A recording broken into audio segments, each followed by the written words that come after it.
왜 이런 반응들이 나올까요? 소위 말하는 정치적으로 어떤 안건이 있었을 때 정말 치열하게 싸우고 투쟁하고 얻어내는 방식을 그렇게 몸으로 하고 습득을 하고 있는 사람이면서도 왜 이 문제가 딱 다가오기만 하면 되게 방어적이고 막 이런 자세로 나올까요?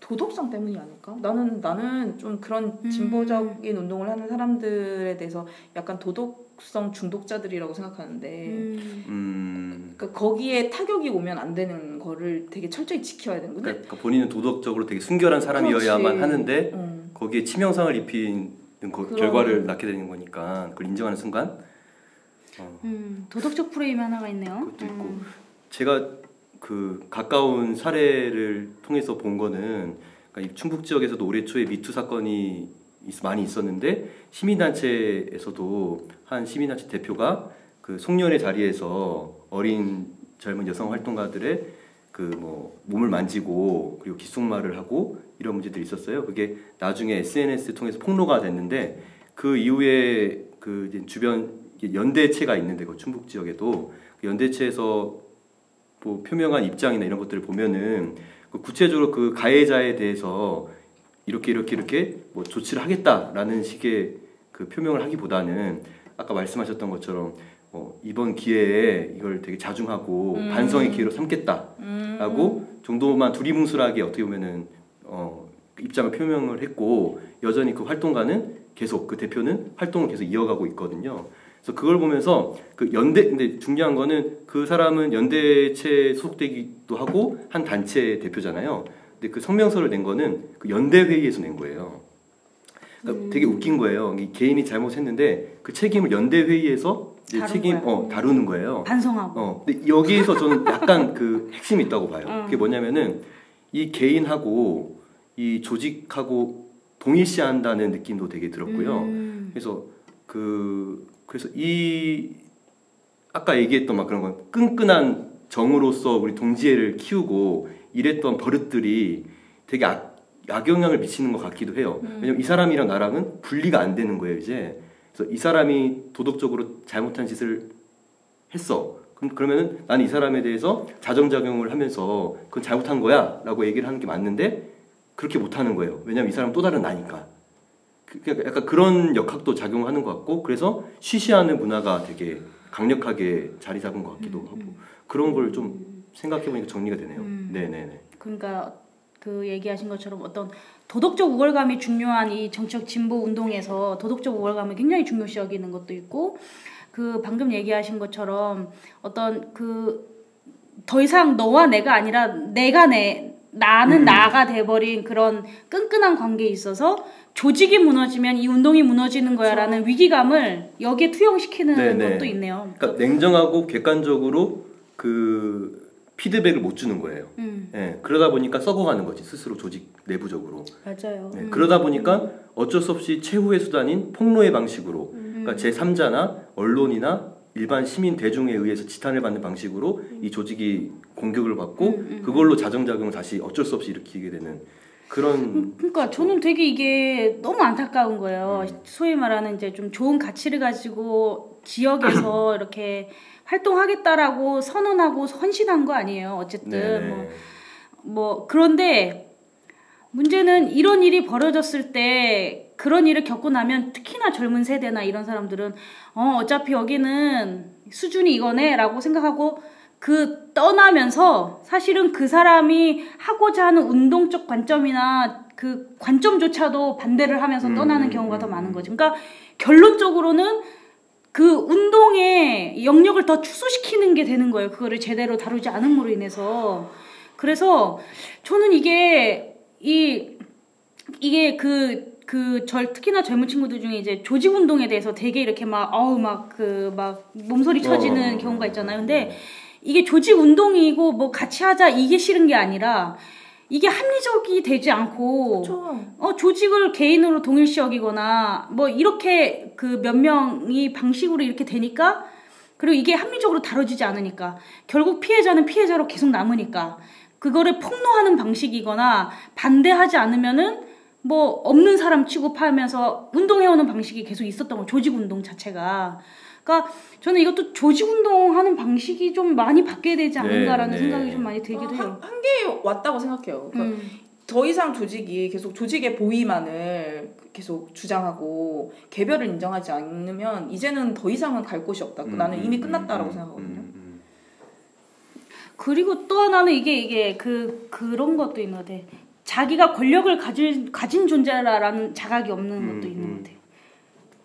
그러니까 예를 들어서 뭐 노동운동이다라고 치면 너 사장 그 욕을 하면서 너희 사장 이게 왜 돈 안 내나 뭐 어쩌고저쩌고서 그리고 너 그렇게 할 거면은 너 그만둬 뭐 이렇게까지 요구를 하잖아요 사실은 투쟁을 하면서. 근데 여성운동에 대해서 여성이 야 너 그렇게까지 그 여성을 차별하고 너 역할 젠더적으로 그렇게 제대로 역할 못할 거면 너 그 자리 그만둬라고 했을 때 그게 그만둘 문제예요? 막 이러면서 절대 그만두지 않잖아요. 나 예전에 그런 적 있어요. 남자 선배랑 싸우다가 여성주의에 대해서 이제 얘기를 하다가 남자 선배가 막 하는 거에 내가 그 얘기를 한 거야. 남성들이 가지고 있는 그 권력이 자본주의에서 자본가들이 가지고 있는 권력과 뭐가 다르냐. 그것이 그것이다라고 얘기했다가 술자리에서 맞을 뻔했어. 아니 자기가 제일 싫어하는 자본가와 비유가 되게 너무 싫었던 거야. 그래, 너무 자존심이 상했던 거야. 술자리 날아왔잖아요. 그래서 내가 술자리 날았어. 술자리를 던졌어요. 그 자리에 술자리 이렇게 던졌어요. 그러니까 나한테 던지지는 못하겠고 참아. 화는 너무 나고 이러니까 술자리를 들고 이렇게 딱 던졌는데 내가 그 순간 내가 술자리 딱 놓고 일어났지. 근데 인천이었어 거기가. 근데 새벽 1시인가 2시인가 이랬는데 인천에서 일어나고 택시를 타고 서울역까지 왔던 적이 있었지. 딱 털고 일어나가지고. 근데 무서웠겠다 약간. 그쵸. 그것도 위협이야. 남자 선배가 나랑 둘만 있는데 거기에서 이렇게 술잔을 던지는 순간 나는 겁이 나지. 되게 제스처 자체가. 아니 인정을 정말 안 하는 거네. 아니, 사실 메커니즘은 똑같은데, 그러니까 노동운동 하시는 분들 중에서 그런 경우가 좀 더 많은 것 같아. 되게 격하잖아요 노동운동이. 맞아요. 되게 격하게 적과 나가 뚜렷해야 이게 운동이 성립이 되니까. 그쵸, 피하 식별이 확실히 돼야지. 그렇지. 근데 이게 젠더 운동으로 와보고 나면은 그게 내 문제이기도 하고 저 사람 문제이기도 하지만 내 문제이기도 하다는 걸 인정을 못하는 거야. 피하가 뚜렷하지 않은 걸 견디질 못해 하는 것도 좀 있는 것 같아. 상대적으로 노동운동 같은 경우에는 이 젠더에 대한 문제의 의식이 상당히 좀 높지 않나요? 도시지역 활동을 해서. 그러니까 그런 면이 있는데 한편으로는 또 되게 아닌 면도 있고 예를 들면은 뭐 노동조합이 운영되는 방식을 보더라도 되게 지부장 중심으로 되게 가부장적인 질서가 되게 심각하고 그쵸. 그리고 여성 노동조합원들 활동가들 보면은 다 약간 사무국장식으로 다 서브하는 존재들로만 존재하고 그리고 막 그 문화제 같은 거 열 때 되게 춤 같은 거 시키고 여성 조합원들 중심으로 그런 것도 다 있고 아무튼 그런 면이 없지 않아 있죠. 노동운동 하시는 분들 중에 집회할 때 뒤에 걸리는 걸개 그림으로 가장 많이 늘 문제되는 게 노동 쪽이고 왜 노동자 계층이 훨씬 특히 남성들 이게 되게 강한 것 같아요. 남성이 앞서 나가야 되고 남성성에 대한 이미지가 남성성에 대한 이미지가 되게 강해요. 그러니까 걸개 그림 같은 경우도 여성이 거의 등장하지 않고요. 뭐 모든 걸 다 남성들이 바꾸는 것처럼 이렇게 다 나와 있고 거기는 주체로서 소환되지 않는 거예요. 여성은 주체적인 여성 그 노동단체가 사실 서 있질 않기 때문에 더 그게 보이는 것 같아요. 사실 노동자들이 주체로 서는 것도 되게 힘든데 여성 노동자가 그렇죠. 주체로 서는 건 더 힘든 것 같다는. 그래서 이번에 그래서 그 여성 농민에 대한 존재, 여학생회의 존재라고 하는 것은 문제를 가장 많이 갖고 있는 사람이 스스로 주체가 돼서 하는 것이 가장 올바른 방법이다라고 해서 독자적인 회 형태를 가지고 있는 거죠. 그러니까 그나마 위원회는 여성 농민회는 여성 농민회가 있잖아요. 근데 노조에는 그게 없잖아요. 그러니까 그렇게 해서 했어야지 여성위원회 같이 해서 그 안에 구성될 문제는 아니었다라는 거예요. 맞아요. 그게 미약하고 좀 작다라 하더라도 자주적인 단체로 해서 존재하는 것이 훨씬 바람직하지 않았나라는 생각이 좀 들죠.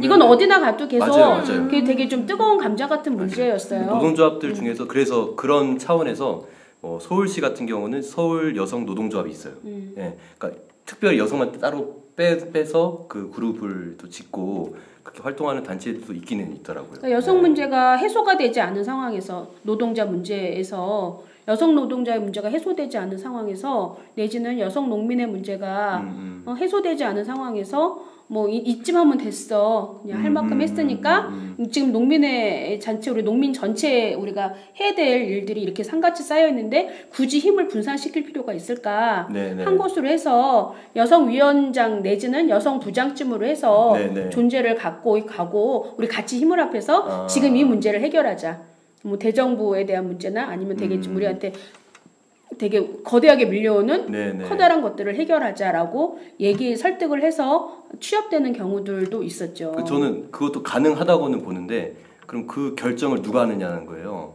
그러니까 이렇게 이 구상이나 같이 하는 경우들도 많아요. 여성 동지들이 그런 것에 합의하고 맞아 지금 힘을 분산시킬 필요는 없어라고 하고 이미 나는 그 평등한 존재라고 스스로 생각하고 평등하게 내가 하면 되는 거지.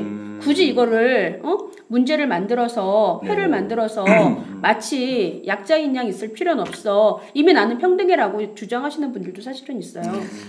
그러니까 이게 내가 할 나름이다. 그렇죠. 근데 좀 결이 너무 다양한 것 같아요. 케이스 바이 케이스로. 그래서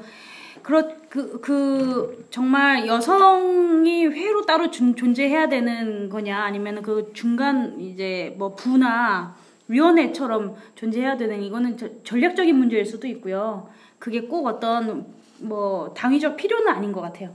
전략적으로 판단할 수도 있지만 그럼에도 불구하고 놓치지 말아야 되는 부분 중에 하나는 그게 과연 그 의도를 제대로 살리고 있느냐에 대한 부분만 좀 가지고 가는 거.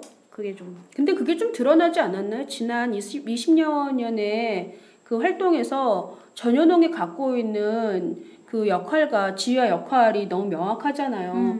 그 놓지 않았던 거. 처음 시작은 전농과 비교했을 때 너무나 미약한 조직이긴 했어요. 근데 끊임없이 계속 문제 제기하고 놓지 않고 지금 이제 저희 33살 됐거든요. 전현홍 같은 경우에는. 네. 예, 33년이 아니고 23년이 됐거든요. 23년이 되면서 지금 우리가 우리 스스로 모습에 되게 뿌듯해하고 정말 열심히 잘 살았구나. 그리고 앞으로의 우리가 원하는 것들이 이렇게 쟁취해서 한 발 한 발 나가면 되겠구나라는 생각을 되게 희망적으로 하고 있어요. 여성 농민에는 그래도 적어도 이것을 이렇게 해결할 수 있는 이런 문제를 해결할 수 있는 그리고 도움을 청할 수 있는 우리 자주적인 조직들을 만들어서 그 지켜나가고 있는 거잖아요. 근데 나는 이 지역에서 인권센터나 이런 거 무슨 후원의 밤이나 이런 거 할 때 여성농민회가 이제 적극적으로 같이 같이 하면서 우리가 늘 느꼈던 것은 여성 노동자회가 없었던 거에 대해서 안타까워했잖아요. 그래서 맞아요.